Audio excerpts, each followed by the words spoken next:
A big water drop is formed by the combination of n small water droplet of equal radii. The ratio of surface energy of n droplet to the surface energy of big drop is. तर हा question 2024ला आणि 2017ला आलेला होता. त्यापैकी A option दिलेलं आहे त्याचं √n/1, बी option दिलेलं आहे √n/1, सी ऑप्शन आहे n/1 आणि डी ऑप्शन आहे n²/1. आता या 4 ऑप्शनपैकी या क्वेश्चनचं करेक्ट आन्सर काय असलं पाहिजे, तर आपण याला सॉल्व्ह करूया आणि मग डिसाईड करूया. आता बघा काय केलेलं आहे, बिग ड्रॉप तयार करायचं आहे कॉम्बिनेशन ऑफ n ड्रॉपलेटचं. म्हणजे दोघांचं वॉल्यूम जे आहे ते कसं राहणार आहे, सेम राहणार आहे. म्हणून आपण एक कॉन्सेप्ट यूज करू शकतो.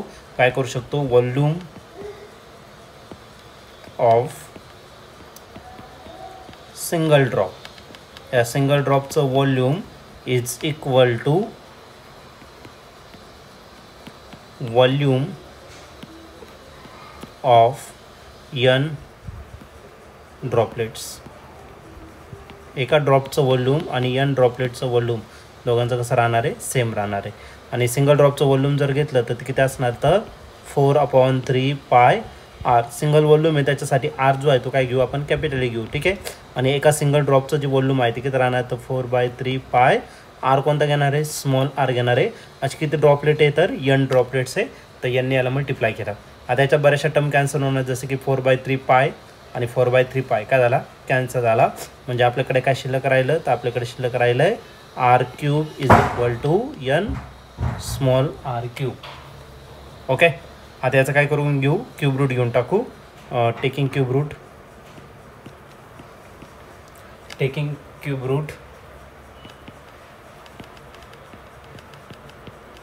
बघा याचा क्यूब रूट जर घेतलं तर capital R is equal to nची जी पॉवर आहे ती राहील 1/3 आणि राहिला स्मॉल r. ओके. त्याला आपण काय करू, इक्वेशन 1 कन्सिडर करू.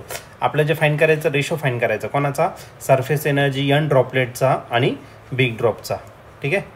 तर या ठिकाणी आपण रेशो फाईंड करायचा आपल्याला. सरफेस एनर्जीचा फॉर्म्युला आधी तर आपण एक काम करू, फॉर्म्युला घेऊन टाकू कोणाचा,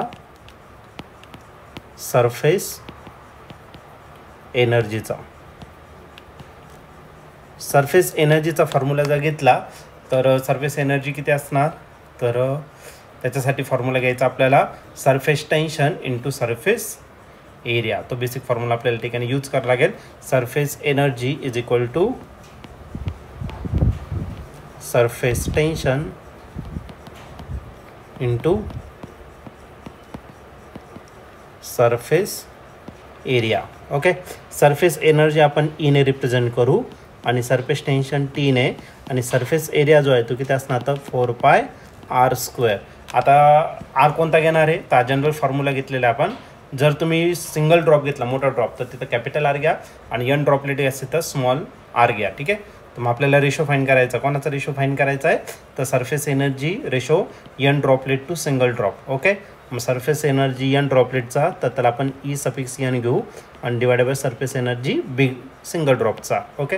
तर n ड्रॉपलेट जर घेतला तर सरफेस टेन्शन टीच असणार आहे आणि हा सरफेस एरिया जो आहे तो किती आहे, तर 4π स्मॉल r². पण एकच झाला, असे किती ड्रॉपलेट आहे, n. त्याला डिवाइड करायचं, सिंगल ड्रॉपचा एरिया सरफेस टेन्शन टीच असेल आणि सरफेस एरिया असेल 4π कॅपिटल R². ओके. आता त्याच्यात बऱ्याचशा टर्म कॅन्सल होणार, जसं की टी कॅन्सल झाला आणि हा 4π काय आला, तर कॅन्सल झाला. मग आपल्याकडे जे रिमेनिंग काय राहणार, तर n स्मॉल r² आणि दुसरा काय राहिला, तर कॅपिटल R². आता बघा इक्वेशन नंबर 1 जो दिसतोय त्याच्यामध्ये आपण कॅपिटल R ची व्हॅल्यू फाईंड केलेली ते टाकून देतो. ओके. n स्मॉल r² तसाच आणि कॅपिटल R च्या जागी मी काय टाकलं, तर n⁻⁴ स्मॉल r, त्याचा काय करायचं आपल्याला स्क्वेअर. आणि कुठून आलं ते लिहून टाका, फ्रॉम इक्वेशन 1. ओके.